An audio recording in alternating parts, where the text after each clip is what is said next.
Just in the same way as you don't focus your attention on how you make your thyroid gland function,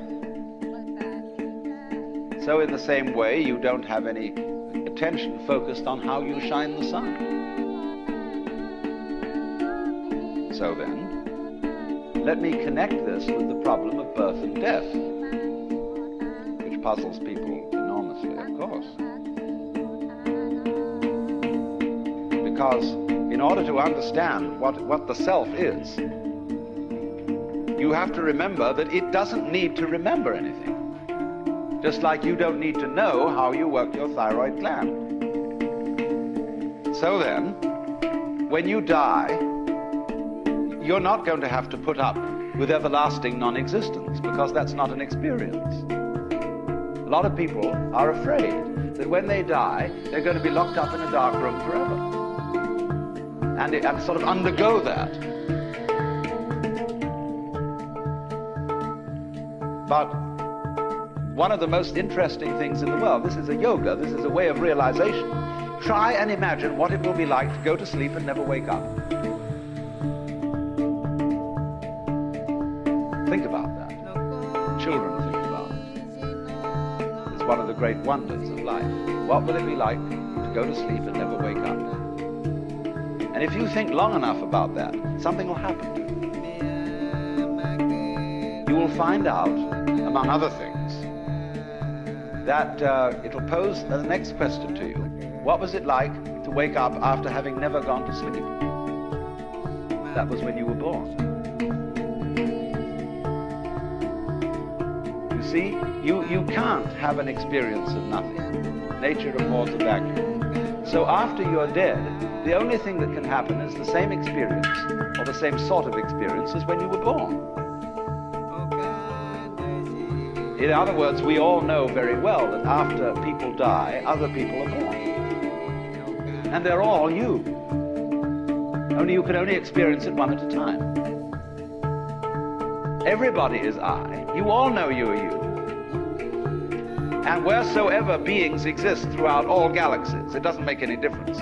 You are all of them. And when they come into being, that's you coming into being. You know that very well.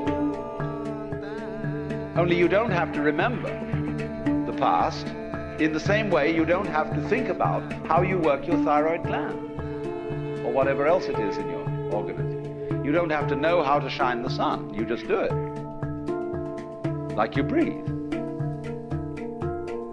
Doesn't it really astonish you that you are this fantastically complex thing? And that you're doing all of this and you never had any education in how to do it? You never learned, but you're this miracle? Well, the point is that from a strictly physical, scientific standpoint, this organism is a continuous energy with everything else that's going on. And if I am my foot, I am the sun.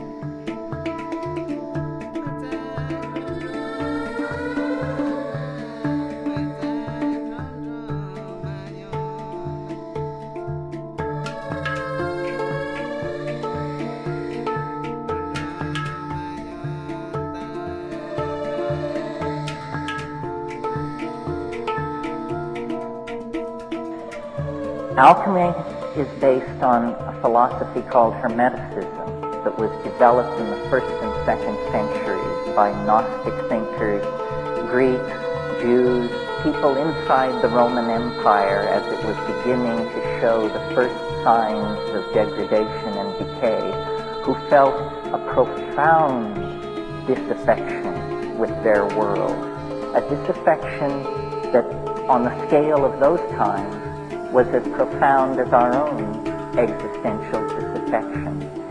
And the Hermetic philosophers drew back from the rise of Christianity with its doctrine of the fall of man and original sin and the stain of Adam and Eve and that whole thing, and took a different tack and made 2 points which I think we need to recover and live out for ourselves.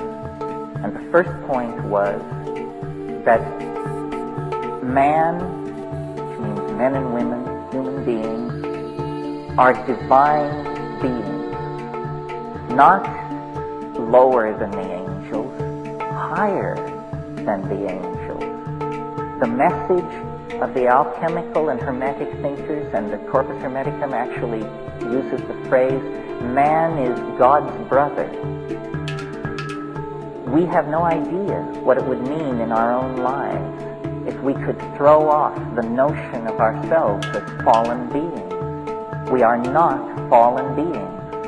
When you take into your life the gnosis of the light-filled vegetables, the psychedelic plants that have stabilized the sane societies of this world for millennia, the first message that comes to you is, you are a divine being.